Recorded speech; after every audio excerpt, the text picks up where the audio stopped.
Hello, everyone. Welcome to yet again another episode of Talent Mindset, hashtag Talent in Talks, a string of fireside chats brought to you by LinkedIn Talent Solutions and the Economic Times.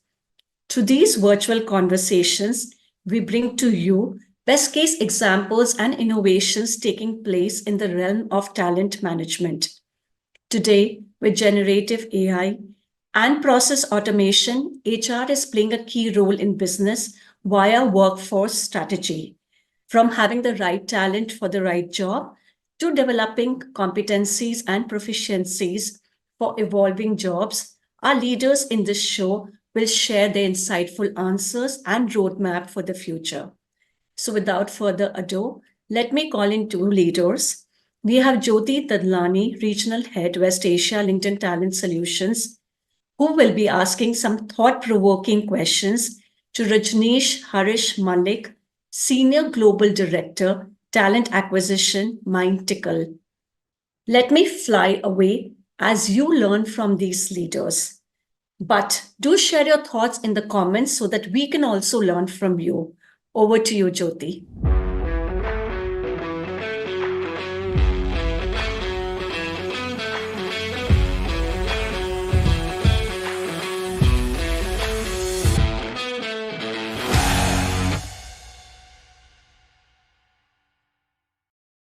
So let me start by just asking you the first question. So I think Mindtickles had a really, starting from a dream or four engineers who decided and dared to think differently to, the recognition you're getting as, the top G2 software and, from where you've reached today. So it's been a unique journey. So my first question is, what does talent mindset mean to you? And what might be three most important tenets as you think about building a talent mindset? Thank you so much, Pooja, and thank you so much, Jyoti, for having me here. So in the context of Mindtickle, I think I would say what I have learned and what I have seen is when I joined Mindtickle, we were at a Series B, and today we are at a Series E. And I've seen the organization, evolving at every stage. And there's a saying that after every 100 people you add, your culture changes, your way of thinking, your thought process changes. Whatever has worked for you in the past doesn't work for you now.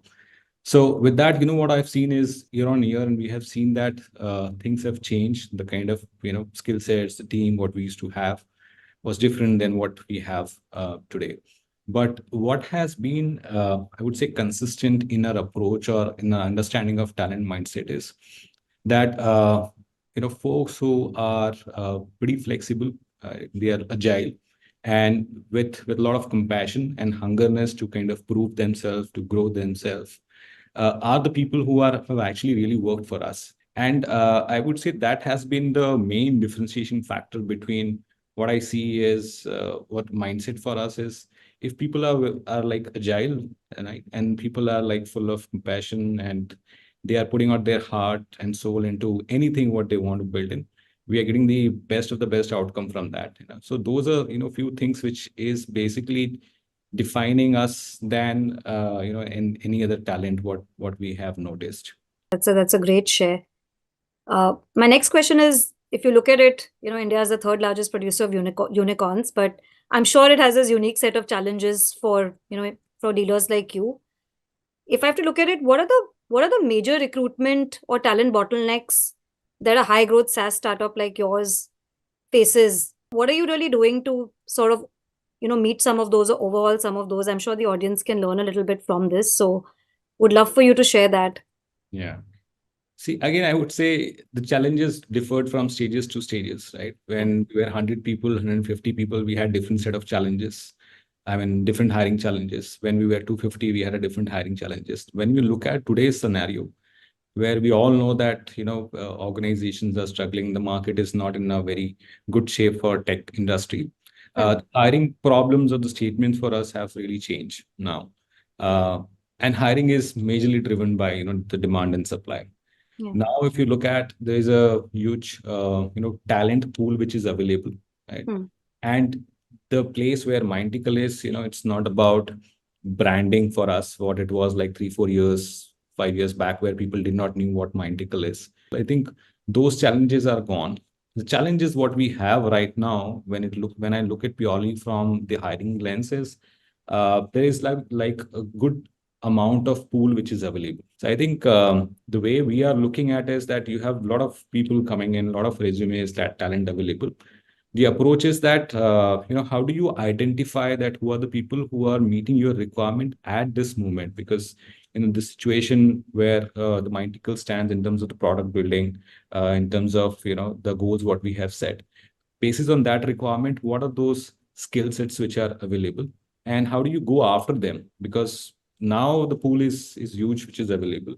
So you need to be like coming up with a strategy which says that, okay, I want to just focus on point A and I don't want to go to point A, point one, Mhm. so that sort of a strategy is really helping us, where we are very laser focused about the type of people we need at this stage of our junction. That's a great share. We are starting to see that skills and data-based hiring is becoming a gold standard, right? In fact, a lot of companies are moving more from education and experience to really look at skills, Right. values, preferences, and not necessarily look at leaving out people who have the right skills versus just looking at some education related stuff. So Yeah. how are you leveraging, say, data and insights, in your recruitment strategy? I know you said you're growing in India as well as outside. So how are you first looking at some of those skill gaps and, then looking at putting in that data and really thinking about that as you're growing within India and outside? Yeah. See, let me first tell you that any process you come up with is not 100% foolproof, right? You cannot identify the Superman out there from the process. You can still have a lot of people coming in, and you might also miss a lot of Supermans which you really wanted to hire, right? So and it is a tough job. I mean, setting up a filtering stage and setting up an entire process just to make sure that you don't miss on a good profile is really a tough role. In fact, during this time, it has become more tough. So I think the simple logic what we go with is that we don't do any filters basis on education, any filters basis on the type of companies you have worked in. We Mm, focus on what are the problems you have solved, right? In your experiences of 7 years, 10 years, whatever the role requires. So what are the problems which you have looked at, and how different was your approach while solving that problem? Those are the two core skills which we really focus on. And believe me, it's pretty hard to identify that just from a resume, right? You cannot identify that. mm, So this requires a lot of conversations and to figure it out whether this person really has done that sort of a thing for us, and that can come from any part of the world, right? Even while we are scaling in the US, for us it is important that US is a different market, but for US it is important that someone who has been there, done that, right? If I take an example of sales, right? mm, Because that's the kind of hiring what we do in the US. If mm, someone has not been a consistent performer in sales, who has not solved that space of sales enablement or sales onboarding, and who have not delivered to that extent, would actually struggle here. I mean, would have a lot of ramping period. Plus, at the stage where we are in, we need people to come in and start delivering and doing it. So if you have not done that, then it becomes difficult. So that becomes one of the filtering profile, right? But when it comes to roles like engineering in R&D and all, it becomes very focused on the problems what you have looked at, the kind of engineering outcome you have delivered. It mhm. doesn't come from work. It doesn't come from your the company you have worked with. It doesn't come from the education you are in. It is just basis on the projects, the products what you have built on. Right. Okay. Yeah. So sounds like skills-based hiring is something that you're really working on.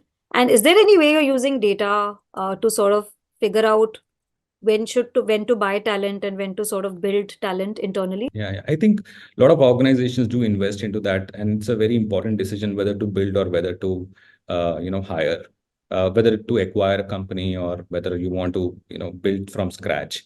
So it's an important decision, I think, for all the organizations, and you always, try to be on this side or to the other side, and you need to kind of balance it out depending upon where you are, whether you want to build on your own, or whether you want to, get something which has already been built out. But we do have this, data available with us on what does our strength lies, right?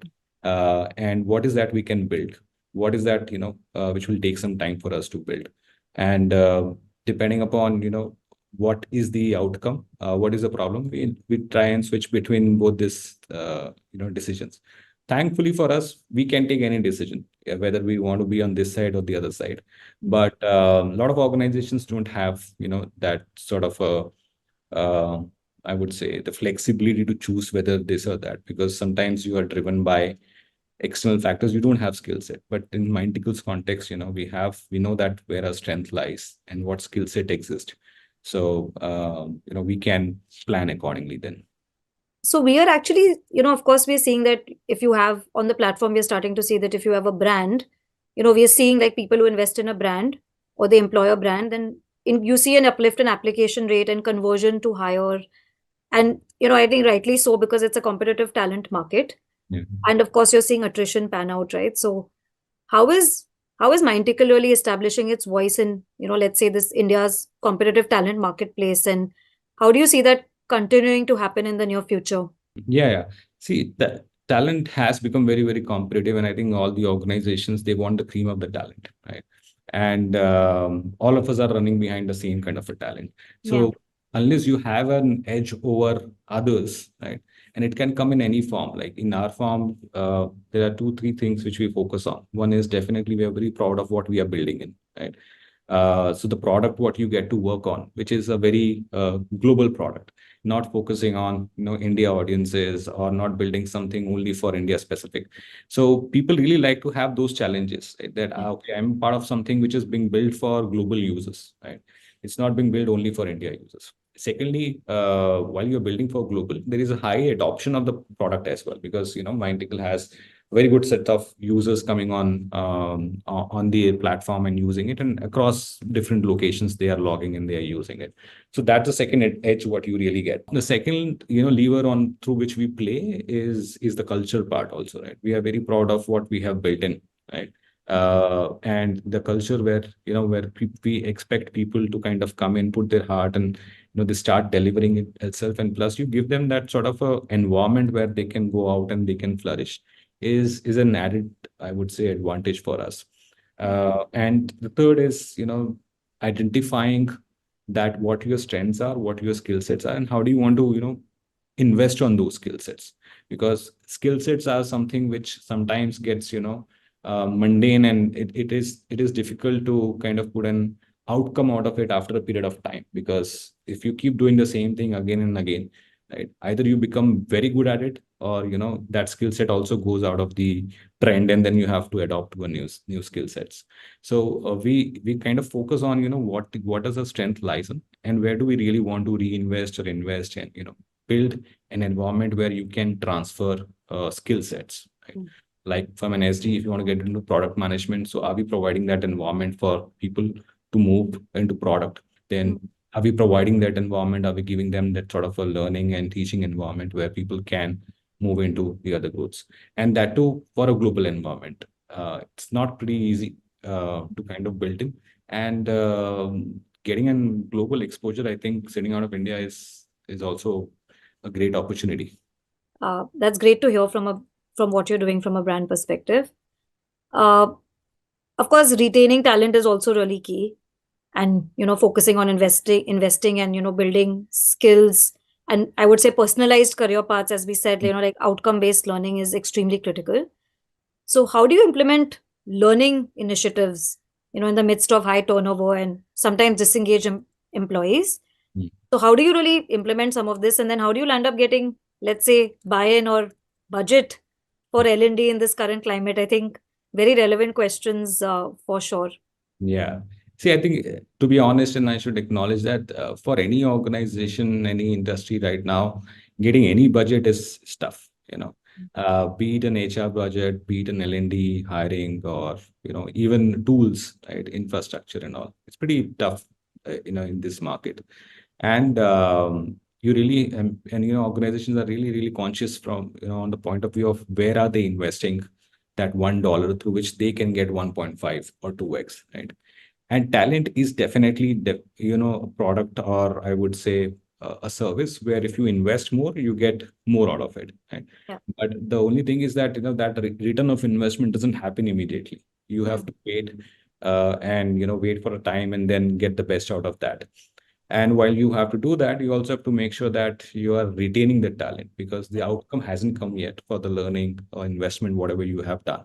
In the context, I would say there are teams within Mindtick which are really focused on the learning part, And the kind of environment what we have built within Mindtickle is that the leaders are pretty free to choose and to decide on, how they really want to invest in their learning path. In fact, it does come from the top itself, where they identify that this is the X dollar what we want to invest this year in training our people and coaching our people. And either it can be form of certifications, it could be form of sending them for some conferences, it could be in the form of some mentee mentor program in the organization. So it can be a mix of anything. There is no, I would say, defined constraint for them to do it. So that's the way, I would say we operate. Yeah, just to add to that, how do you measure, like you said, like return of investment, right? So how do you really measure something like that? Because of course it's an investment and it's long-term development. So how do you really land up measuring that? Yeah. See, I think there are a few things in the industry we need to take it as given, that whether it's marketing, employer branding, or learning, it takes time. It doesn't happen immediately. And you need to have a right set of metrics to identify whether this profile or this learning coach, the learning program, whatever you have built, has really helped or not. There are some traditional ways of identifying and saying that, whether you really liked the course, the conference, the program which you have gone through it, how much of that, you have applied or you get an opportunity to apply.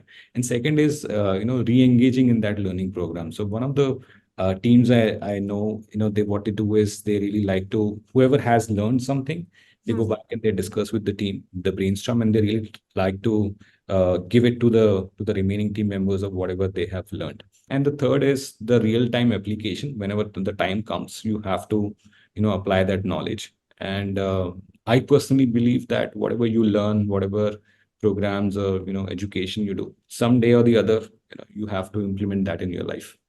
We recently celebrated 1 billion members on LinkedIn, and of course, we've unveiled a completely new AI-powered experience, both on our hiring products as well as learning. It's definitely, for us, it's a significant leap in our journey.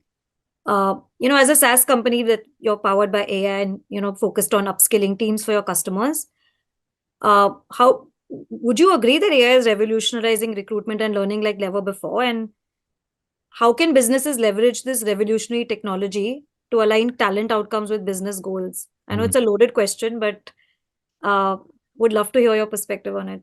No, I think it's a pretty valid question. I think, and this is there in everyone's mind of how AI can get into HR and how can, the people analytics become more stronger and stronger. I think that question also arises because, HR or I would say talent acquisition or any space in the HR is as a support function, right?